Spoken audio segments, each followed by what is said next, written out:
Vamos agora para um segmento de análise. Participa dele o professor de Defesa Nacional, consultor de assuntos estratégicos para países e empresas de todo o mundo, é Salvador Raza. Obrigado pela participação, Salvador, meu boa noite. E logo minha primeira pergunta. Quais são, neste momento, as opções que restam a Vladimir Putin? Boa noite, William. Um prazer estar com vocês aqui. Não é fácil responder essa pergunta assim. Nós usamos, basicamente, 3 critérios para poder responder essa pergunta.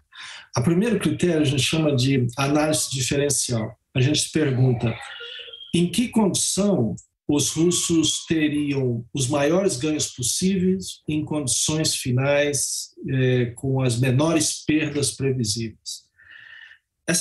Se você olhar por esse ângulo, o grau de incerteza e as informações imperfeitas, que estão, inclusive, sendo mantidas imperfeitas, propositalmente, de ambos os lados, faz com que as conclusões sejam muito vagas. Então, a gente abandona essa ideia do diferencial.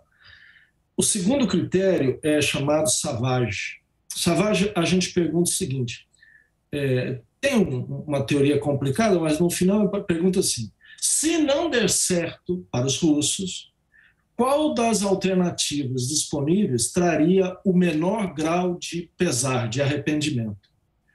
Essa é uma análise, é uma linha de análise muito importante. No entanto, neste conflito, 2 coisas inviabilizam essa linha de análise. Primeiro, o grau de variáveis é extremamente alto, o conflito está evoluindo muito rapidamente e a racionalidade dos atores não é clara, ou seja, a racionalidade é limitada. Então, as conclusões tiradas em cima dessa análise são frágeis. No sobra, o que é mais usado neste caso é a chamada minimax. Minimax os russos pensariam da seguinte maneira, como ele consegue minimizar as perdas possíveis nas condições finais de máximas perdas. Então, toda a análise hoje, a análise estratégica, está sendo conduzida nessa linha.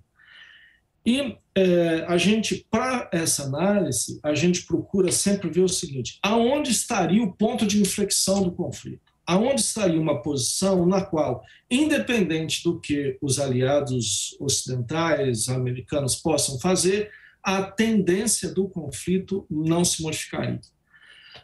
E onde está esse ponto? Então, Salvador, eu só aproveito a questão, que eu estou curioso também. Você fez uma questão que não é retórica, você vai responder, não é? Onde é que está essa inflexão? Vou tentar. Então, o ponto de Sela, você tem algumas forças que empurram, né? Chama tratores e tensores. O primeiro é operacional. Do ponto de vista operacional, a capacidade final da defesa ucraniana esgota em mais 2 dias. Não há como passar de mais 2 dias a capacidade residual bélica das Forças Armadas. Os aliados os russos já destruíram mais de 1.000 unidades militares, 30 centros de comunicação e, importante, quase 40 sistemas de mísseis e 56 radares que alimentam o sistema. A Ucrânia está cega e com alguns, cega para aviões, aeronaves, movimentação aérea, e com alguns sistemas antiaéreos ainda funcionando. Em 2 dias se prevê que a capacidade se esgota. Os americanos tentam empurrar, não desesperadamente, mas com muita rapidez, tentam colocar os mísseis Stingers. Não vai dar tempo de chegar lá. A logística, a autorização do Congresso não vai dar tempo.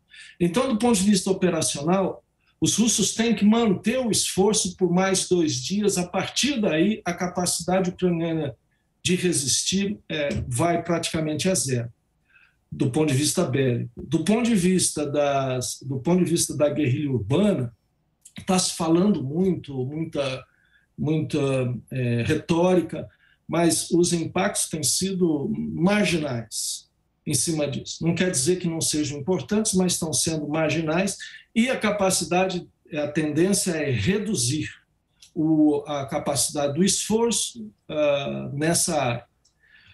Do ponto de vista humanitário, que é que muito se fala, o ponto de inflexão está sendo calculado em torno de 2 semanas. Os russos têm que manter o esforço, porque aí o fenômeno importante ali é o seguinte.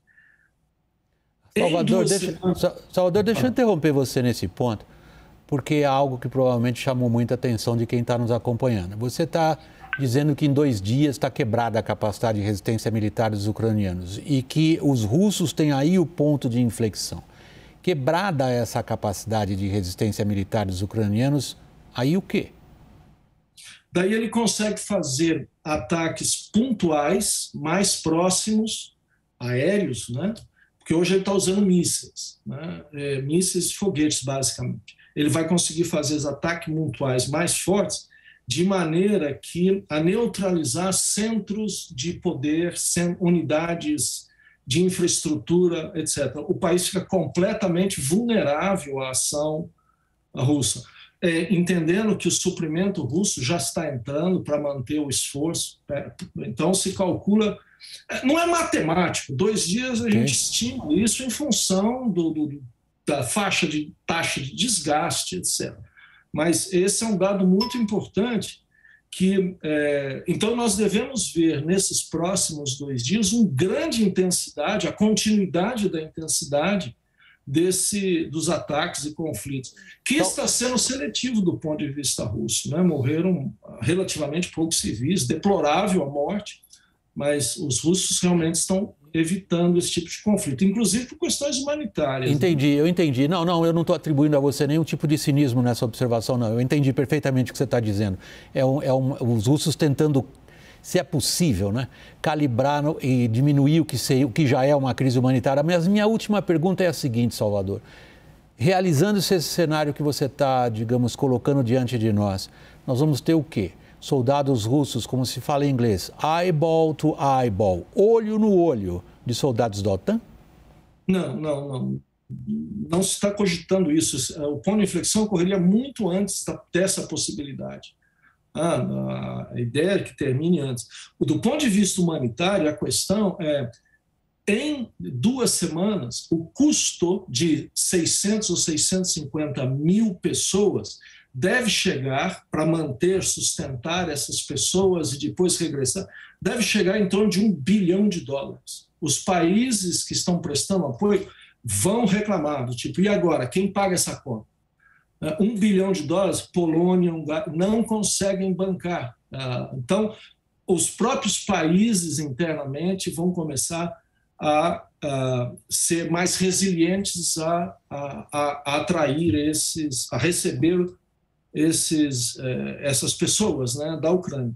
Lembrando que a Polônia sempre foi muito contrária a imigrações e hoje ela está aberta. Então, se estima que em mais 2 semanas é o tempo que o Putin teria para consolidar, no momento em que todas essas opinião pública internacional, etc., tenderia a evoluir. Então, você tem essa força militar e uma força humanitária. E, finalmente, a econômica. A econômica você tem, como comentado, o bloqueio do sistema SWIFT.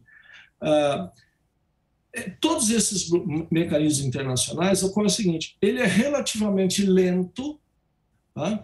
E no longo prazo ele tem uma questão que a maior implicação que se considera hoje é a chamada desdolarização da economia internacional, que os chineses estão pressionando por isso. Então, Salvador, não, eu interrompo porque é um bocado de assunto que a gente está colocando. Eu concentrei a nossa conversa hoje, eu espero repeti-la, pelo conhecimento que você tem da questão. Eu vou interromper a nossa conversa hoje por aqui, tendo trazido ao nosso público as questões, digamos, mais atuais do desenvolvimento militar e da questão política. E a gente volta a falar em outra oportunidade, se você nos der essa oportunidade, Salvador, sobre as questões estratégicas. Por enquanto, fica aqui meu muito obrigado pela participação. Um prazer. Obrigado a você. Boa noite, Salvador.